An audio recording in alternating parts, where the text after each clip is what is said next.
உறவுகளுக்கு இனியதொரு வணக்கம். நான் உங்கள் நண்பன் சரவணன். இப்போ டிஃப்ரெண்ட்லி அப்ளைடு மாற்றுத்திறனாளிகளுக்கான ஒரு முக்கியமான ஒரு வேலைவாய்ப்பு தொடர்பான இன்னைக்கு பிரேக்கிங் நியூஸா இன்னைக்கு நம்ம பார்க்கக்கூடிய ஒரு முக்கியமான ஒரு பதிவு தான் இந்த மாற்றுத்திறனாளி தொடர்பான ஒரு முக்கியமான ஒரு பதிவு. ஸோ இந்த பதிவை இறுதி வரையும் பண்ணாம பாருங்க.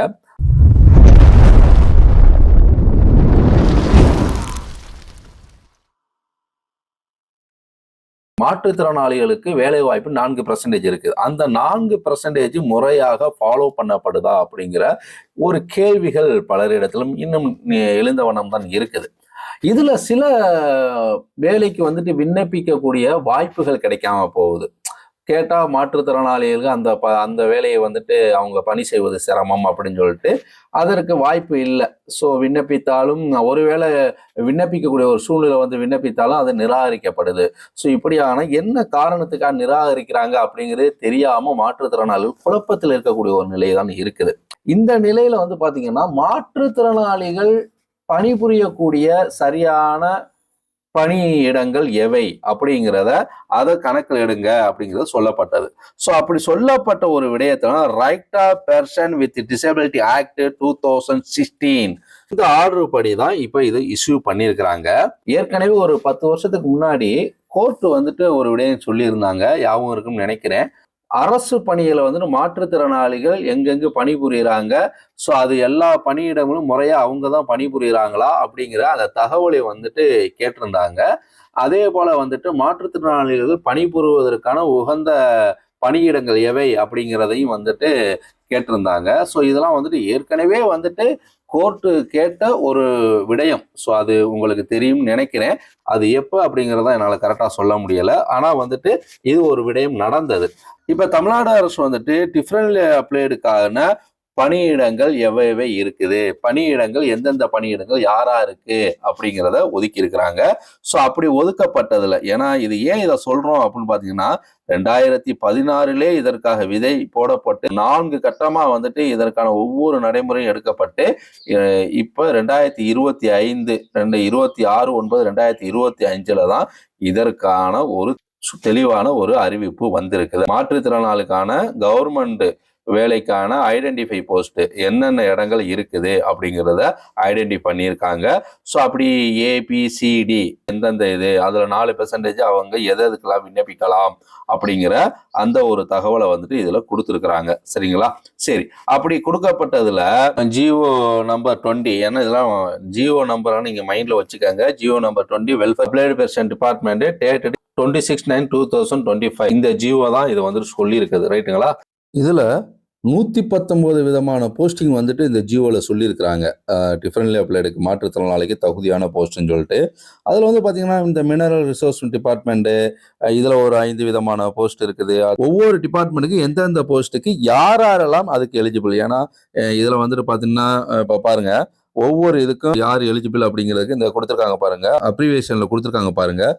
விஐனா என்ன, விஷுவலி இம்பேர்டு, எல்வினா என்ன, லோ வெர்ஷன் இப்படின்னு சொல்லிட்டு ஒன்று கொடுத்துருக்காங்க பாருங்க. இதை நீங்க பார்க்கலாம். அது என்னடா விஐ போட்டிருக்கு, எல்வி போட்டிருக்கு, சிபி போட்டிருக்கு, ஏஎஸ்டின்னு போட்டிருக்கு, ஐடின்னு போட்டிருக்கு அப்படின்னு உங்களுக்கு குழப்பம் வரலாம். ஸோ அதெல்லாம் இதுதான். ஸோ இதை வச்சு இதுல நீங்க எந்தெந்த போஸ்டிங் எலிஜிபிள் அப்படிங்கிறது நீங்க தெரிஞ்சுக்கலாம். சரிங்களா? இதுல பாத்தீங்கன்னா அதிகப்படியான எந்த டிபார்ட்மெண்ட்டுக்கு போஸ்டிங் இருக்குன்னா தமிழ்நாடு மினிஸ்ட்ரியல் சர்வீஸ்ல 26 போஸ்டிங் இதுக்கு மட்டும் தனியா எலிஜிபிளா இருக்கக்கூடியது, மாற்றுத்திறனாளிக்கு எலிஜிபிள் அப்படின்ட்டு சொல்லியிருக்கிறாங்க. Assistant including inspector the revenue settlement parties இருக்கு இல்லையா, இதுல கேட் 12, அடுத்து அசிஸ்டன்ட் கேட் 7, typist grade, junior assistant including inspector இந்த revenue settlement parties, special revenue inspector, treasury and account டிபார்ட்மெண்ட்ல டைபிஸ்ட் கார்ட் 17, ட்ரெஷரி அக்கௌண்ட் டிபார்ட்மெண்ட்ல ஜெடோனோ டைபிஸ்ட் மெக்கானிஸ்ட் கார்ட் 17, அடுத்து ரிசர்ச் அசிஸ்டன்ட் கேட் 1, அடுத்து government oriental municipality library and research centre cat 11, அடுத்து அதே போல assistant librarian cat 11, librarian not include category 11 cat 15, assistant librarian இப்படி அடுத்து மெடிக்கல் சர்வீஸ் அண்ட் ஃபேமிலி, அடுத்து forest department, industrial department, commercial account, அடுத்த accounts, அடுத்து local fund audit department and state training scheme department, அடுத்து accounts cat 12, accounts in panchayat union cats 12, அடுத்து bill collector, சார்ஸ் government fresh, அடுத்து சார்ஸ் கிரேடு, அடுத்து Hindu religion charitable endowment, அடுத்து revenue inspector town panchayat including panchayat township, அடுத்து வில்லேஜ் அட்மினிஸ்ட்ரேட்டிவ் ஆபீசர், அடுத்து store keeper, இப்படியாக 26 போஸ்டிங் இதுல மட்டுமே இருக்குங்க. ரைட்டுங்களா? சரி, ஓகே. இதுல சிலருக்கு சந்தேகம் வரலாம், இது வந்துட்டு இந்த டிஎன்பிசி எக்ஸாமுக்கு மட்டும்தான் சொல்றீங்களா, அந்த கால்ஃபருக்கு மட்டும்தானா அப்படின்னு. அப்படியாக இல்லை. தமிழ்நாட்டில் டிஎன்பிசி சார்ந்த எக்ஸாமா இருக்கட்டும், டிஆர்பி எக்ஸாமா இருக்கட்டும், இல்ல எக்ஸாம் இல்லாத டைரக்டா போடக்கூடிய போஸ்டா இருக்கட்டும், இதுகள்ல எல்லாவற்றிலுமே எந்தெந்த போஸ்ட்ல வந்துட்டு மாற்றுத்திறனாளிகள் எலிஜிபிள் அப்படிங்கிறதா இதுல கொடுத்திருக்கக்கூடிய ஒரு விடயம். ரைட்டுங்களா? இதுல வந்துட்டு செகண்டரியில எதுல அதிகமா இருக்குன்னா இந்த எனர்ஜி டிபார்ட்மெண்ட்ல. இதுல வந்து பாத்தீங்கன்னா 18 விதமான போஸ்டிங் வந்துட்டு இதுல எலிஜிபிள் இருக்குது.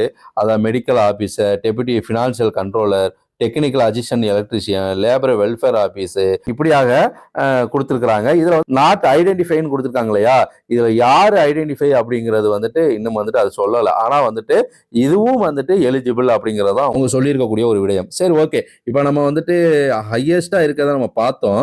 அடுத்து எந்த டிபார்ட்மெண்ட் அப்படின்னு பார்த்தீங்கன்னா லா டிபார்ட்மெண்ட். லா டிபார்ட்மெண்ட்ல ஒரு 2 விதமான போஸ்டிங் வந்துட்டு எலிஜிபிள் இருக்குது. அடுத்து cooperative food and consumer production டிபார்ட்மெண்ட்ல அதுல வந்துட்டு ஒரு 4 விதமான போஸ்டிங் வந்துட்டு எலிஜிபிள் இருக்குது. அடுத்து வந்து பாத்தீங்கன்னா municipal administration and water supply டிபார்ட்மெண்ட்ல 9 விதமான போஸ்டிங் வந்துட்டு எலிஜிபிள் இருக்குது. அடுத்து டிரான்ஸ்போர்ட் டிபார்ட்மெண்ட்ல இதை மெட்ரோபாலியன் டிரான்ஸ்போர்ட் டிபார்ட்மெண்ட்ல வந்துட்டு ஒரு 3 விதமான posting. Highway and minor port டிபார்ட்மெண்ட்ல ஒரு போஸ்டிங். இப்படியாக டிரான்ஸ்போர்ட் டிபார்ட்மெண்ட்ல ஒரு 4 விதமான போஸ்டிங் வந்துட்டு எலிஜிபிள் இருக்குது. அது rural development and panchayat Raj டிபார்ட்மெண்ட்ல ஒரு 2 விதமான போஸ்டிங் வந்துட்டு எலிஜிபிள் இருக்குது. அடுத்து அது பார்த்தீங்கன்னா ஓவர்சீஸ், ரோடு இன்ஸ்பெக்டர், இதெல்லாம் வந்துட்டு எலிஜிபிள். ரைட்டுங்களா? அடுத்து tourism, culture and religious endowment department அதுல ஒரு குரூப் பியில் வந்துட்டு ஒன்றுக்கு வந்துட்டு எலிஜிபிள் இருக்குது. இதில் அக்ரிகல்ச்சர், ஃபார்மர் வெல்ஃபேர் டிபார்ட்மெண்ட்ல வந்துட்டு ஒரு போஸ்டிங் வந்துட்டு எலிஜிபிள் இருக்குது. அடுத்து information technology and digital service டிபார்ட்மெண்ட்ல அதற்கு ஒரு போஸ்டிங் வந்துட்டு எலிஜிபிள் இருக்குது. நான் சொல்லக்கூடியதெல்லாம் குரூப் ABCDல எதுல வரும் அப்படிங்கிறத நீங்க பாத்துக்கலாம். ரைட்டுங்களா? அடுத்து ஹோம் ப்ராக்சிவேஷன் அண்ட் எக்ஸைஸ் டிபார்ட்மெண்ட்ல அதுல வந்துட்டு ஒரு 7 விதமான போஸ்டிங் வந்துட்டு எலிஜிபிள் இருக்குது. அடுத்து வந்து பாத்தீங்கன்னா பினான்ஸ் டிபார்ட்மெண்ட் இதுல வந்துட்டு ஒரு 4 விதமான போஸ்டிங் வந்துட்டு எலிஜிபிள் இருக்குது. இதுல எல்லாத்துலயும் typist, office assistant, junior assistant, அது எல்லாமே எல்லா டிபார்ட்மெண்ட்லயுமே ஓரளவுக்கு வந்துட்டு எலிஜிபிள் இருக்கக்கூடியதான் இருக்குது. அடுத்து health and family welfare department இதுல வந்துட்டு ஒரு டிபார்ட்மெண்ட்டுக்கு எலிஜிபிள் இருக்குது. அடுத்து Tamil Nadu food safety and drug administration department இதுல வந்து பாத்தீங்கன்னா ஒரு 5 விதமான போஸ்டிங் வந்துட்டு எலிஜிபிள் இருக்குது. அடுத்து youth welfare sports development department 7 விதமான போஸ்ட்டுக்கு வந்துட்டு எலிஜிபிள் இருக்குது அப்படின்னு சொல்லியிருக்கிறாங்க. அடுத்து housing and urban development department இதுல வந்துட்டு ஒரு 3 விதமான போஸ்ட்டுக்கு வந்துட்டு எலிஜிபிள் இருக்குன்னு சொல்லியிருக்கிறாங்க. அடுத்து micro small and medium enterprise department இதுல வந்து பாத்தீங்கன்னா ஒரு 2 விதமான போஸ்டிங் எலிஜிபிள் இருக்கு. அடுத்து ஹேண்ட்லூம், ஹேண்டிகிராஃப்ட், டெக்ஸ்டைல் அண்ட் காரிக் டிபார்ட்மெண்ட் இதுல ஒரு இது கோஆப்டெக்ட் சேல்ஸ்மேன் அந்த இதுக்கு வந்துட்டு ஒன்று எலிஜிபிள் இருக்குன்னு சொல்லியிருக்காங்க. அடுத்து Tamil development and information department இதுக்கு வந்துட்டு ஜூனியர் போட்டோகிராஃபர் அது ஒன்று எலிஜிபிள் இருக்குன்னு சொல்லியிருக்காங்க. அடுத்து industries investment promotion and commerce department SIPCOT இருக்குல்ல அதுக்கு வந்துட்டு பாத்தீங்கன்னா ஒரு 5 விதமான போஸ்ட்டுக்கு வந்துட்டு இதுக்கு எலிஜிபிள் இருக்குன்னு சொல்லியிருக்கிறாங்க. அடுத்து வந்து பாத்தீங்கன்னா environment, forest and culture changes department இதுல ஒரு 4 விதமான போஸ்ட்டுக்கு வந்துட்டு எலிஜிபிள். அதை நாட் ஐடென்டிஃபை, அது எந்தெந்த கேட்டகரி வந்து ஐடென்டிஃபை அவங்க சொல்லல. ரைட்டுங்களா? அடுத்து எனர்ஜி டிபார்ட்மெண்ட் அதை நான் ஏற்கனவே ஃபர்ஸ்டே சொல்லிட்டேன். அடுத்து அதே போல வந்துட்டு ஹையர் எஜுகேஷன் டிபார்ட்மெண்ட் இது வந்துட்டு அசிஸ்டன்ட் ப்ரொஃபசர் இருக்காங்களே அது வந்துட்டு ரூல் படி என்ன ஏதோ அதுக்கு தகுந்த மாதிரி எலிஜிபிள் இருக்கு அப்படின்னு சொல்லிட்டாங்க. அடுத்து ரெவன்யூ வந்து டிசாஸ்டர் மேனேஜ்மெண்ட் டிபார்ட்மெண்ட் இது கமிஷனர் ஆஃப் லேண்ட் அட்மினிஸ்ட்ரேஷன்ல வந்துட்டு ஒரு 3 டிபார்ட்மெண்ட்டுக்கு வந்துட்டு எலிஜிபிள் அப்படிங்கிறத சொல்லியிருக்கிறாங்க. அடுத்து ஸ்கூல் எஜுகேஷன் ஏன்னா கையா இருந்துட்டு அப்ப ஸ்கூல் எஜுகேஷன் இருக்குன்னா அதுல ஸ்கூல் எஜுகேஷன்லையும் எல்லாமே தமிழ்நாடு ஹையர் செகண்டரி எஜுகேஷன் சர்வீஸ்ல அந்த ரூல் படி என்னவோ அதுபடி எலிஜிபிள் அப்படின்னு சொல்லிட்டாங்க. அடுத்து தமிழ்நாடு பேசிக் சர்வீஸ்ல ஒரு ஆபீஸ் அசிஸ்டன்ட்ங்கிற அதுக்கு வந்துட்டு எலிஜிபிள் சொல்லியிருக்காங்க. தமிழ்நாடு மினிஸ்ட்ரியல் சர்வீஸ் நான் சொன்னேன் இல்லையா, ஸோ இதுதான் அதிகப்படியா இருக்குங்கிறது. ஸோ இப்படியாக எலிஜிபிள் 119 போஸ்டிங் வந்துட்டு எலிஜிபிள் அப்படிங்கிறது இதுல சொல்லப்பட்டிருக்குது. ரைட்டுங்களா? ஸோ இதுதாங்க இது வரைக்கும் எந்தெந்த இதுக்கு விண்ணப்பிக்கலாம், நாங்கள் எதுக்கெல்லாம் தகுதி உடையவ, ஏன்னா ஏதாவது ஒரு இதுக்கு வந்துட்டு ஆன்லைனில் விண்ணப்பிக்க வந்திருக்கேன் நம்ம எல்லாம் கொடுத்து உள்ளே போகும்போது கடைசியில் பார்த்தீங்கன்னா நாட் எலிஜிபிள்னு சொல்லிட்டு திருப்பி வந்துட்டு நம்ம அவ்வளவு தோலை கஷ்டப்பட்டது அது வீணா போயிடும். ஏன்னா என்ன இன்ஸ்ட்ரக்ஷன் கொடுத்துருக்காங்கிறத பார்க்காமலே விண்ணப்பிப்பவர்கள் நிறைய பேர் இருக்காங்க இல்லையா? ஸோ அப்படியாக இருக்கக்கூடிய ஒரு சூழ்நிலை நீங்க இந்த ஜியோவை வச்சு நீங்க எந்தெந்த கேட்டகரியில உங்களுக்கு எலிஜிபிள் இருக்கு அப்படின்னு பார்த்து நீங்க விண்ணப்பிக்கலாம். ரைட்டுங்களா? இத்தனை டிபார்ட்மெண்ட் இருக்கு, நல்லா பார்த்துக்குங்க. நீங்க நினைச்சுக்கிட்டீங்க எத்தனை டிபார்ட்மெண்ட் இருக்குன்னு பார்த்துக்கங்க. நீங்க உங்களுக்கான குவாலிஃபிகேஷன் தகுந்த மாதிரி எதுக்கு எலிஜிபிள் பார்த்துக்கங்க. ஸோ பார்த்து அதுக்கு தகுந்த மாதிரி நீங்க இதற்கு விண்ணப்பிங்க.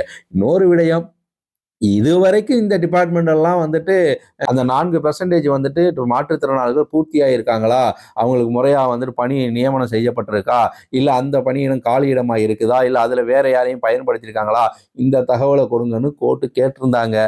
அந்த தகவல் கொடுக்கப்பட்டதா, அது என்ன ஆச்சு, அது தகவல் நமக்கு வந்துட்டு ஒரு இதுவுமே நமக்கு தெரியாத ஒரு சூழ்நிலை தான் இன்னமும் நமக்கு இருந்துகிட்டு இருக்கும். ஆனா அந்த தகவலை நம்ம ஆர்டிஐல போட்டு கேட்டுறாலான்னு வச்சுக்கோங்களேன். இருந்தாலும் நம்ம ஒரு விடயம் சொல்றோம். ஏன்னா அந்தந்த காலகட்டத்தில் மாற்றுத்திறனாளிக்காக சில விடயங்கள் வந்து பேசும் பொருளாக இருந்தாலும் அது வெளியில தெரிகிறது இல்லை அப்படிங்கிறது. ஸோ இப்போ இந்த தகவல் வந்துட்டு உங்களுக்கு பயனுள்ளதாக இருக்கும்னு நினைக்கிறேன். ஸோ இந்த தகவலை நீங்க மற்றவர்கள் ஷேர் பண்ணி சப்போர்ட் பண்ணுங்க உறவுகளே. மீண்டும் ஒரு நல்ல ஒரு வாய்ப்பில் சந்திப்போம். நன்றி, வணக்கம்.